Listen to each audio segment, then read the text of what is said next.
That is గీతక్క. ఎన్నికల శంఖారావంతో ముందుకు.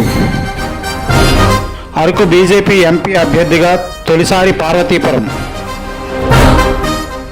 పొత్తు ధర్మం పాటిస్తూ భారీ స్వాగతం పలికిన శ్రేణులు. అతిపెద్ద ర్యాలీతో ఆనందోత్సవంగా రోడ్ షో.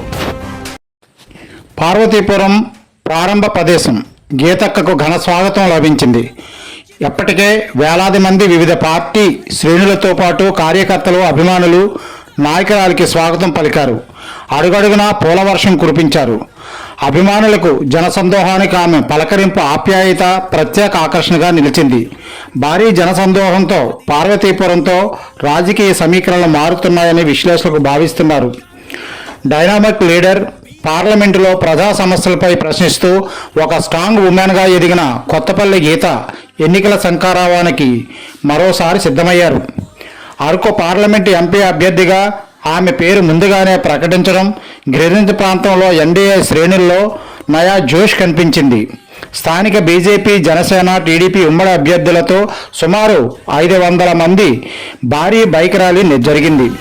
అరకు కూటమి నుండి పోటీ చేసే ఎంపీ అభ్యర్థి బీజేపీ నాయకురాలు కొత్తపల్లి గీత మొట్టమొదటిసారిగా పార్వతీపురం ఇచ్చేసిన సందర్భంగా ఆమెకు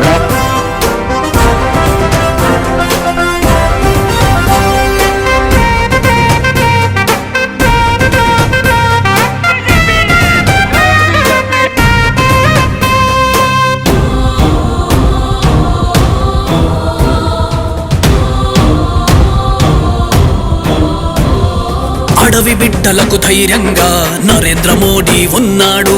లోకమే తిరిగి చూసేలా పాలనై కదులుతున్నాడు. అడవి బిడ్డలకు ధైర్యంగా మన నరేంద్ర మోడీ ఉన్నాడు. లోకమే తిరిగి చూసేలా పాలనై కదులుతున్నాడు. గిరిజన మహిళకు గర్వంగా రాష్ట్రపతి పదవినిచ్చాడు. భారత మాత మురిసేలా రఘురామ రాజ్యమే తెచ్చాడు. గీతక్కకు ఓ గురువల్లే అను నిత్యం నడిపిస్తున్నాడు. నీ వెంటే నేనున్నా